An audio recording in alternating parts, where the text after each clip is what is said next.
Welcome to the Pastors and Money podcast. I'm Joy Suzanne Hunt, pastor and financial coach, bringing you conversations about personal finance, church finance, and how we disciple our churches in the areas of finance and stewardship.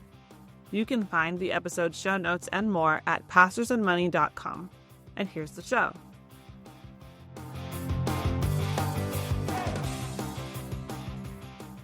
In the interview today, we'll hear from Michelle Brown about how to keep your church out of trouble with the IRS. Michelle has a wealth of experience and knowledge about something most of us don't like to deal with: taxes. And what I love about this conversation is that even in the world of accounting, Michelle's heart is for the gospel. She gives some great advice for how we can protect our witness as the church by keeping our finances in order and keeping out of trouble with the IRS. So that's coming up in the interview section. This week, I've been reading Traction by Chris Sonksen and also going through the course with the same name inside Church Boom University.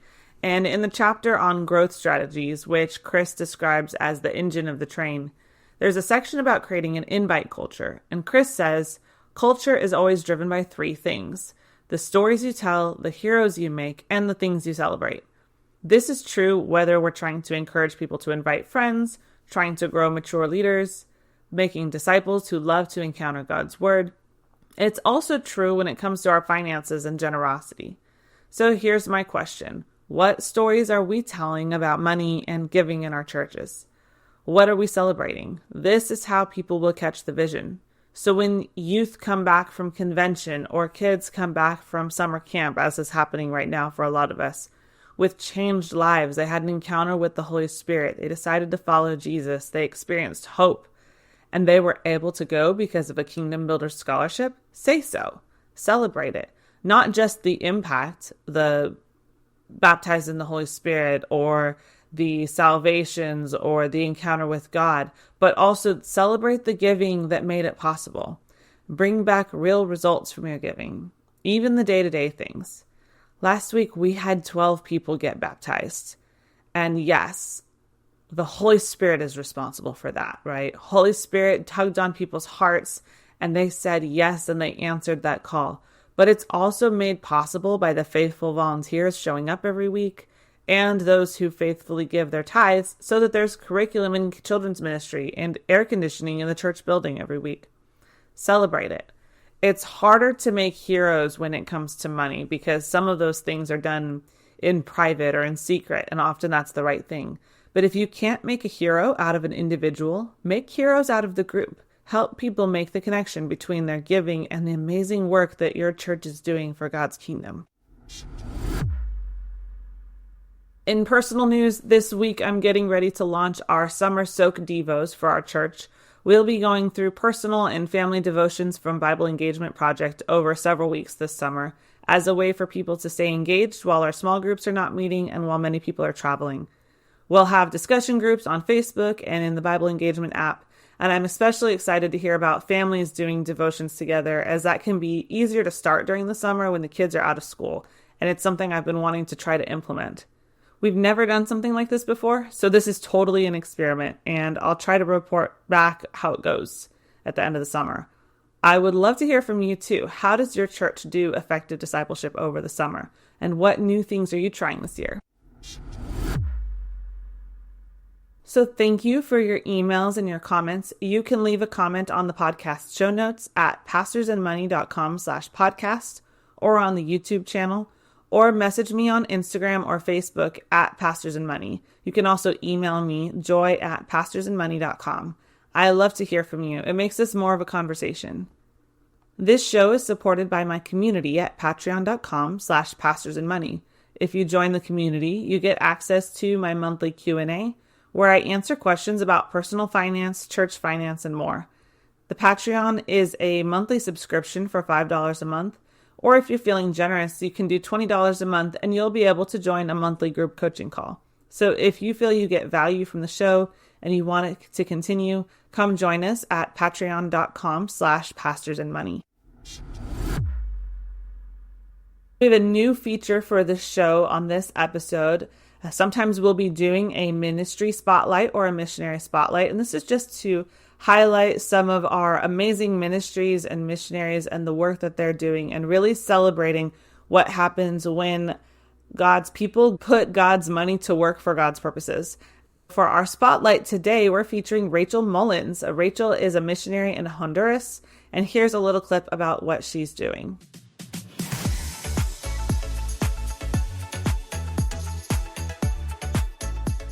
Hi, my name is Rachel Mullins, and I am a missionary currently serving in the country of Honduras.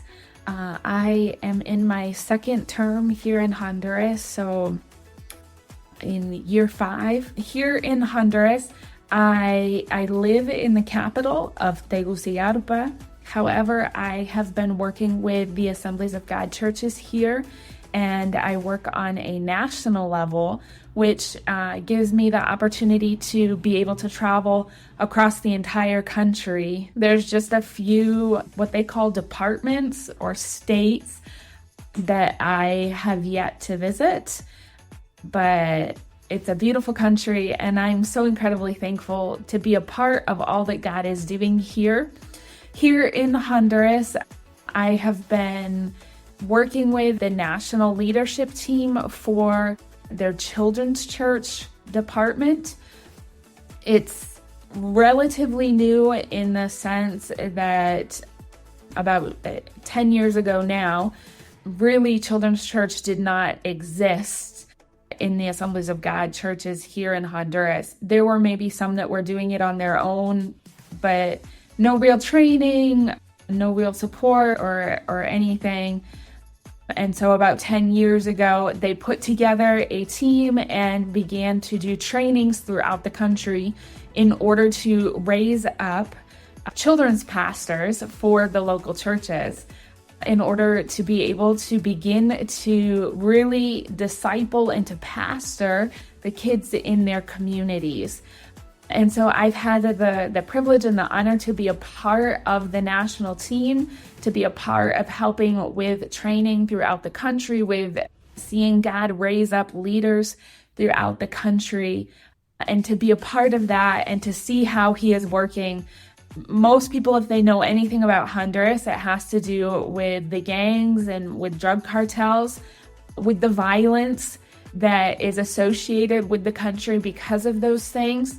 And some of the population that is most affected are the kids and the youth. And so there is this importance, this necessity for really going after these kids and making sure that they truly know who Jesus is and that they have the opportunity to have a personal relationship with Him, and knowing that they don't need to be a part of the gangs and all of the violence that is going on and experimenting what is going on in the world. And so that's what I get to be a part of. It's extremely exciting to see how God is working. As I mentioned, we are working throughout the entire country, training up leaders, helping to provide resources for them. Just to give you an example, there's some really rural parts of Honduras, and there are leaders that in order to get to training sessions and to be a part of things, they've had to walk 12 hours one way just to get there, to be a part of that, and to be able to receive and to feel like they are equipped in order to pastor these kids. And so this is what God's doing in Honduras. It's super exciting to be a part of. I would love for you to join in your prayers, through finances, whatever you would like to do, but to be a part and to join and to see what God is doing here and the difference that is being made. Thank you so much for the opportunity to share. God bless.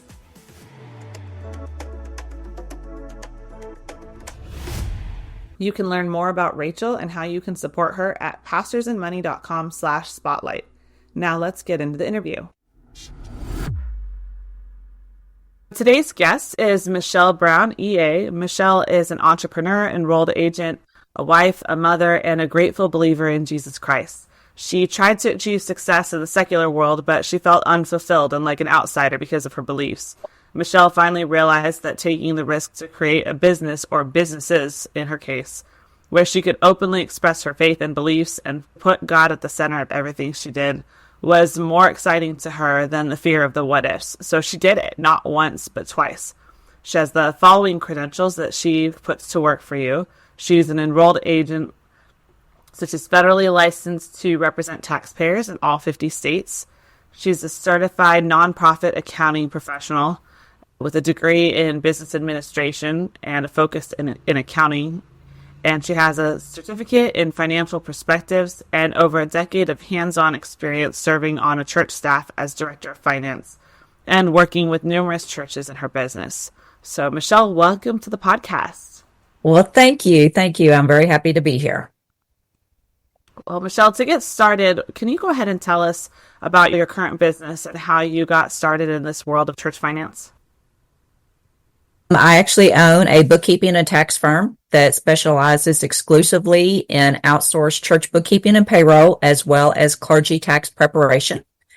I actually owned a Christian bookstore, and a national chain had moved into our area, was slowly but quickly putting us out of business. And I didn't know what I was going to do because I had, as my husband says, lived in my little bubble because I just had Christian people around me all the time. And I just started kind of freaking out a little bit, didn't know what I wanted to do. So I started praying about it, and God told me to go back to school and get my accounting degree and serve his church. So that's what I did. I was in my early 40s. I went back to school. I got my accounting degree. And then after I graduated from there, I got my enrolled agent license so I could represent taxpayers that were having tax issues. And that's how I got into it. In 2017, I opened my firm, and it has taken off beautifully since then.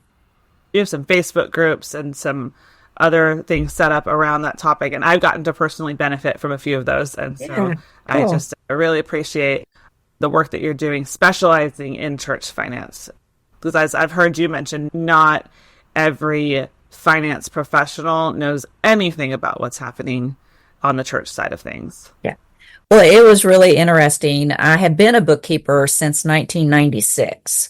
And when I went back to school in 2012, I also took a part-time position on a church staff as their director of finance.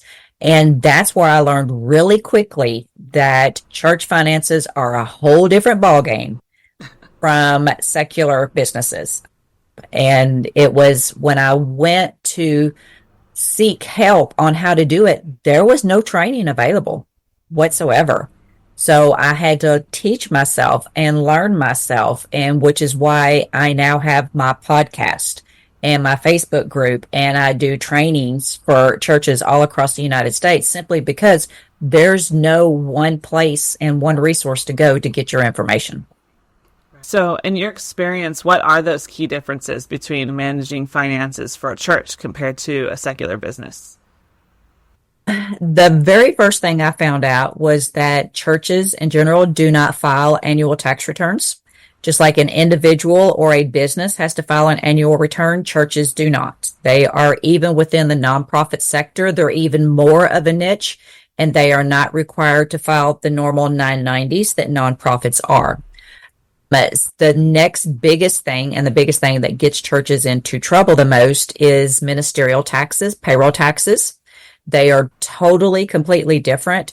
The IRS considers them a dual tax status, which if we need to go into that later, we can.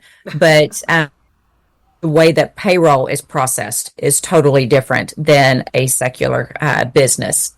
And certain guidelines.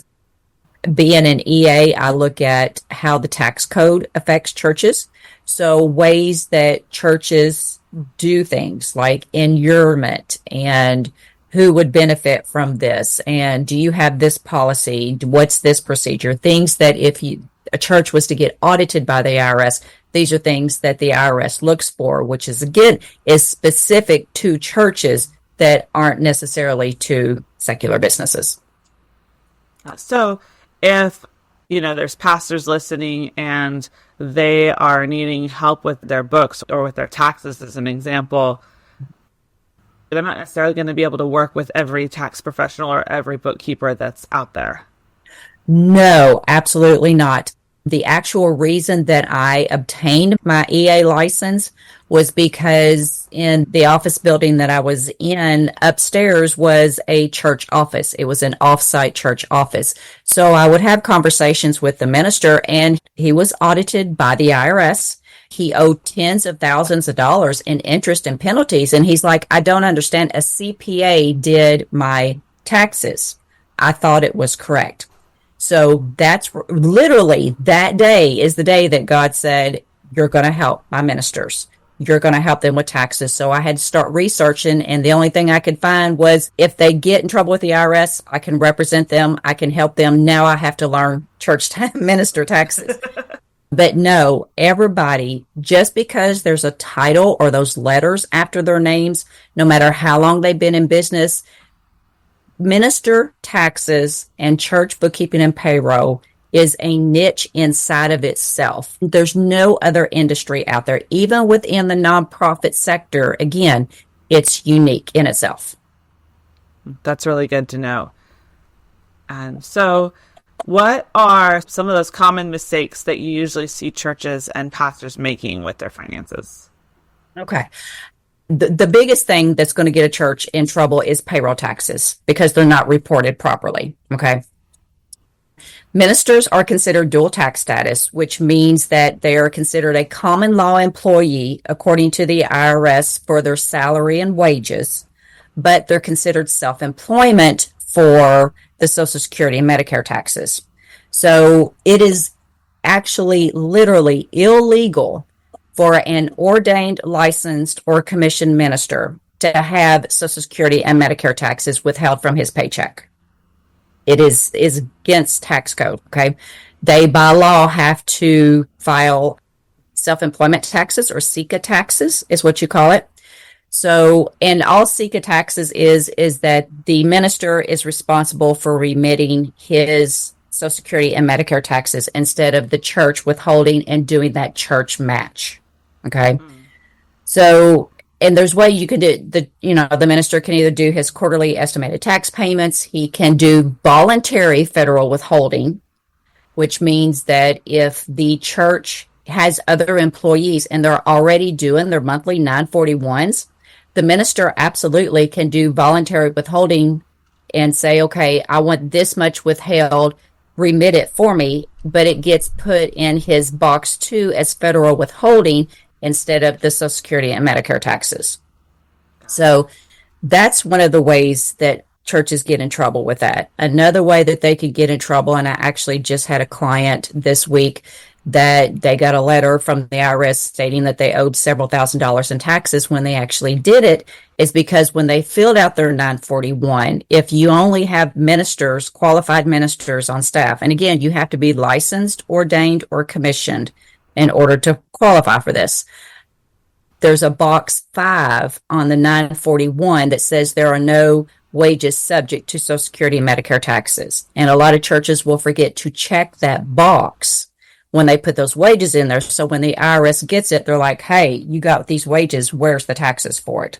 So then you get your notice, then you have to call the IRS and you have to do an amended return and yada, yada, yada. Okay. So the biggest way is just not knowing how to properly process minister taxes and making sure that you're properly filling out those quarterly 941 forms. So I'm just thinking, if somebody thought that they were saving money by doing their own books without the right input or the right information, or they thought they're saving money because they just hired the bookkeeper with the best price or the CPA with the best price, but then they're having to go do an amended return and probably get tax advice to get that done. Yes. They didn't really save themselves anything, right? No, they don't. And actually, last week's podcast I did, it was avoiding pitfalls for churches and navigating the IRS. Point number 3 of that episode was seek out qualified professional advice. Okay. I totally get, because again, I worked on a church staff for several years. I did the finances. I understand financial stewardship, but stewardship for churches is so much more than just about the money. It's not how much money you're spending. It's how wisely are you spending those funds. Okay. And if you're just going out trying to find the cheapest bookkeeper or the cheapest payroll processor that's giving you the quote, is that really being a wise steward of the Lord's finances when you're going to end up having to pay more later in penalties and interest, in having to pay somebody to fix, your issues that you're going to? So I always recommend, and I tell my clients, I am not the cheapest out there, but that's because I know what I do. Okay. I put in the education every single year to continue to study this. I study the tax code. I study nothing but clergy taxes. But stewardship is more about the dollar amount. Where is your money going? The money that it's being supporting, and what is your rate of return? And I tell them, you get what you pay for. Don't always go looking for the cheapest. My God is not a cheap God. He doesn't want our leftovers. So we don't need to be seeking for the least out there. We want to get good quality help, because I fully believe that, just between the late 2008 to the mid, say 2012, 2014, church audits quadrupled in the United States. Okay. So even though it's more difficult for a church to be audited than it is for a business to be audited, the ripple effect of a church being audited is much larger.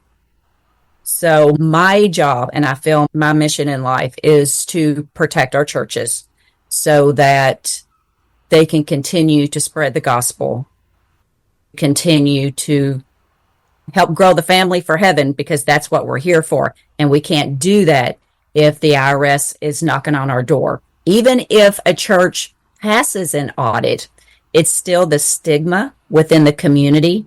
It has already done its damage. So we need to prevent it from even happening in the first place. Quadrupled. That's crazy. Yeah. It is. That's significant. So how can church leaders ensure that they're maintaining financial compliance and transparency, and why is that important? Okay. First of all, you got to know what you need to be doing. So many times I have members that come to me that are in my small group settings or that are in my group coaching sessions, and they just don't know what they don't know. Okay. So you got to educate yourself. Educate. I'm huge on education. So you need to know the tax code. Most ministers are not geared towards the finance part of the church, because that's really not their baby. Okay. Mm-hmm. They're there to equip the saints for the work of the kingdom. They're there to, preach the sermons, to do whatever needs to be done with that to help spread the gospel. But you have got to have somebody, either a volunteer in your church, a paid staff member, or an outsourced paid professional who knows churches, who knows the compliance, who knows, are you in compliance with 501c3 requirements? A lot of churches think that just because you're automatically exempt that you're good to go. What they don't understand is if you ever get audited, or a church member of yours ever gets audited and they are giving donations to the church, if their donations come in question, they have to prove that their church meets the requirements for the 501c3 qualifications. Okay. That burden should not be on your church members. All right. Mm-hmm. So there are different things that churches have to do in order to meet those requirements, even though you don't have to file the official paperwork because you can go under a denominational umbrella. You still have to prove that you meet these requirements. Okay. So you've got that compliance. You've got your payroll tax compliance. And then you have your compliance with certain things that need to be in your articles of incorporation, in your governing documents, certain things that need to be in your policies and procedures that a church has. So a pastor already has so many things on their plate. They cannot do everything. So you've got to find someone that you can trust, whether that's inside your church walls or paying an outside professional. And you've got, again, that stewardship. Are you seriously being wise stewards of God's finances if you're not willing to spend the money to make sure that you're in compliance so you can keep your church doors open so that you can continue to spread the gospel? So in terms of budgeting and financial planning, what are some best practices for churches? Okay. Believe it or not, the very first thing is have a budget. What? You'd be amazed how many churches do not have a budget, and they also are not aware it is an IRS requirement to meet the 501c3 qualifications. Because, again, when you file that Form 1023 paperwork, you have to include a copy of your budget. Okay? So I've had clients, when I take them on, they don't have a budget. And I'm like, we got to get a budget going. The easiest way to do a budget, if you don't have one, is however long you've been in business, take the last 3 years. This is how much we brought in. This is what we spent on. Put it in a spreadsheet. And you budget for tithes and offerings, $400,000. This much is for salaries. This much is for administrative. This much is for buildings and grounds. Just get something in there, because budgets are fluid. They're not written in stone, people. They're written on paper. You can erase them. You can change them anytime you need to. But you need to have a budget, and you need to budget for income and expenses, because if you don't, number one, you're not meeting the 501c3 requirements. And number two, how on earth do you know how you're doing? How can you gauge the financial stability of your church, of your organization, if you don't have something to compare it to? And how can you know if you're managing it well? Exactly. Where's that transparency? How are your people? If you've got someone coming into your church who's a very generous donor, they're probably going to want to see some type of reporting of saying, this is where our funds are going. Or if someone comes in and, they're like, well, how much do you generally spend in this ministry or this area of the church? And if you got nothing, girl, you may have just lost that big old nice donation that you needed. Because people need to have that generous donor is trying to be a good steward too. Exactly. Yeah. They need to know that they're putting it in a place that it can be well managed. Yes, ma'am. Yes. They're responsible for it till it crosses over your doorstep, right? And yes, they are. Make sure they're sending it at the right place. So let's talk about, this is a hard one. This is such a hard question. Fair compensation and staff benefits.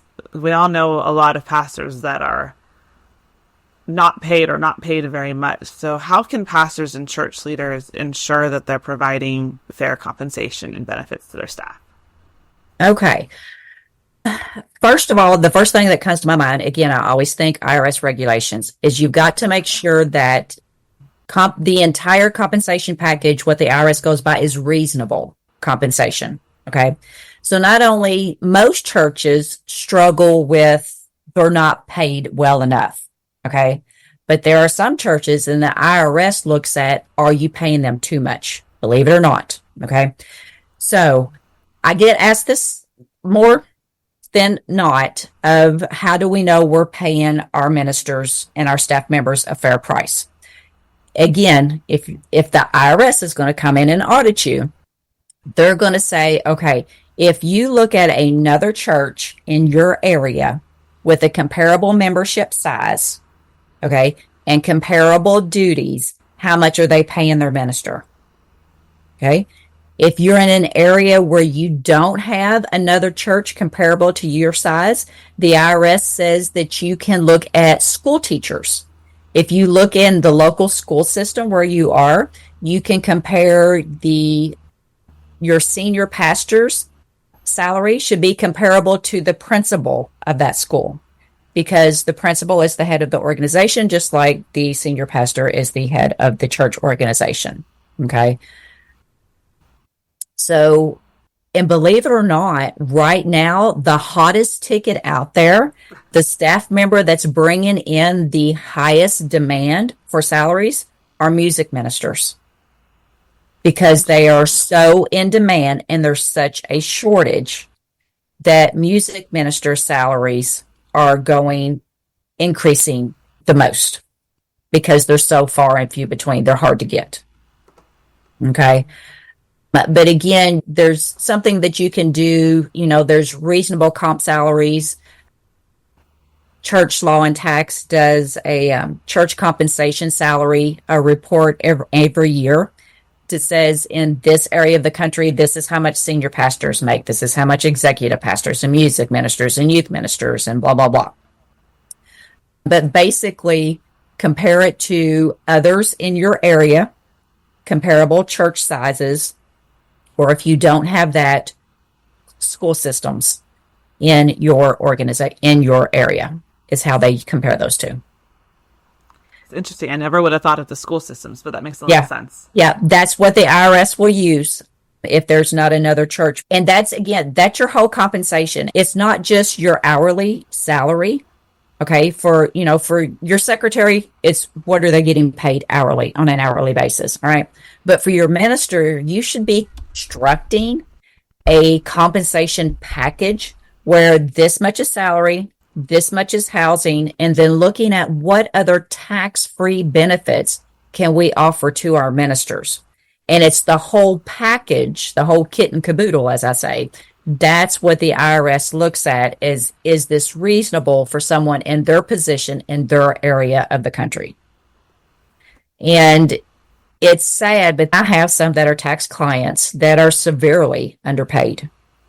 I've got tax clients, that have not had a raise in 20 years. I'm like, are you kidding me? Wow. Even everybody gets a COLA raise, which is a cost of living. Okay. Right. They get a cost of living raise. Even if you're on Social Security, you get a cost of living raise.